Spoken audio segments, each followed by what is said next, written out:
नमस्कार। मैं दिनेश कुमार महतो। आज हम लोग डिस्कस करेंगे प्रकाश परावर्तन तथा अपवर्तन विषय पर। ये हमारा आज का तीसरा क्लास है इस लेसन से। ठीक है, तो चलिए शुरू करते हैं। आज जो हम लोग मुख्य बिंदु पर डिस्कस करेंगे, पहला बिंदु है प्रकाश का अपवर्तन, दूसरा है अपवर्तनांक, गोलीय लेंसों द्वारा अपवर्तन, उत्तल लेंस द्वारा प्रतिबिंब बनना, अवतल लेंस द्वारा प्रतिबिंब बनना। चलिए, पहला चीज़ प्रकाश का परावर्तन, प्रकाश का अपवर्तन। प्रकाश का अपवर्तन हम किसको बोलते हैं? ठीक है, हम लोग पहले से जानते हैं कि प्रकाश जो होता है, लाइट जो होता है, वो हमेशा सीधी रेखा में गमन करता है। प्रकाश एक सीधी रेखा में गमन करता है। ठीक है, तो यहाँ पे हम देखेंगे, यहाँ पे देखिए एक प्रकाश का किरण दिखाया गया है जो सीधी रेखा में जा रहा है। ये एक प्रकाश का किरण है जो सीधी रेखा में जा रहा है। ठीक है, ये एक अलग माध्यम है। ठीक है, मान लीजिए ये हवा है, हवा में प्रकाश का किरण आ रहा है, और उसके बाद ये पानी है, ये नीचे जो दिख रहा है ये पानी है। ठीक है, तो लाइट जब पहले हवा में आ रहा था, ठीक है, उसके बाद क्या होता है, लाइट जब पानी में घुस रहा है, ठीक है, तब क्या होता है, देखिए ये किरण क्या हो रहा है, यहाँ पे मुड़ जा रहा है। इसको एक्चुअल में ऐसे सीधा आना था, उसको इस तरह सीधा आना था, लेकिन वो सीधा नहीं आ करके ये क्या हो गया है, देखिए मुड़ गया है। ठीक है, तो इसका मुड़ने के पीछे ये कारण होता है ना कि लाइट का जो स्पीड होता है, लाइट का स्पीड जो होता है वो अलग अलग पारदर्शी माध्यम में अलग अलग स्पीड से जाता है। ठीक है, जैसे हवा में अलग स्पीड में जाएगा लाइट, पानी में अलग स्पीड में जाएगा, कांच में अलग स्पीड में जाएगा। तो इस तरह प्रत्येक अलग अलग पदार्थ पर प्रकाश का जो जाने का जो रेट होता है, प्रकाश का एक जगह से दूसरे जगह तक जाने का जो स्पीड होता है वो अलग अलग होता है। जैसे हम जानते हैं कि वैक्यूम में, मतलब निर्वात में प्रकाश का जो चाल है वो है हम लोग का 3 × 10⁸ मीटर पर सेकेंड। ठीक है, ये निर्वात में इतना स्पीड से हमारा जाता है, 3 × 10⁸।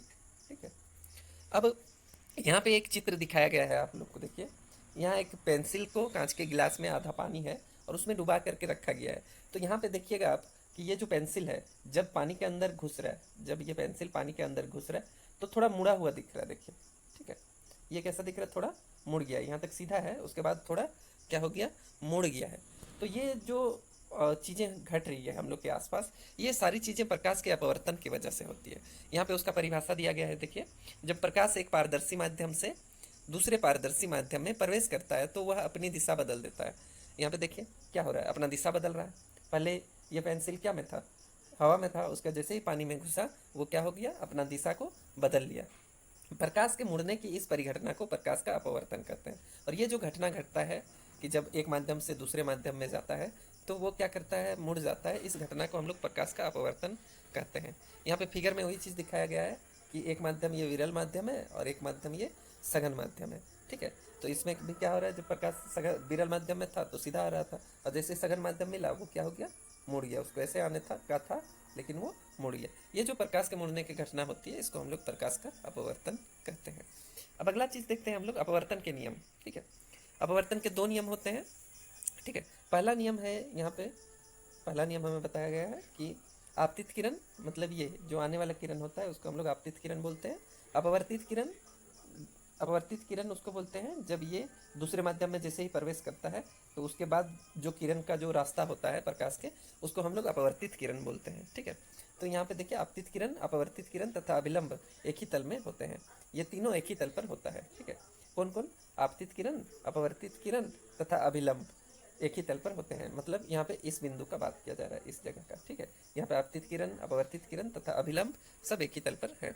दूसरा चीज़ यहाँ पे बताया गया है कि आपतन कोण की ज्या, आपतन कोण की ज्या तथा अपवर्तन कोण की ज्या का अनुपात स्थिर होता है।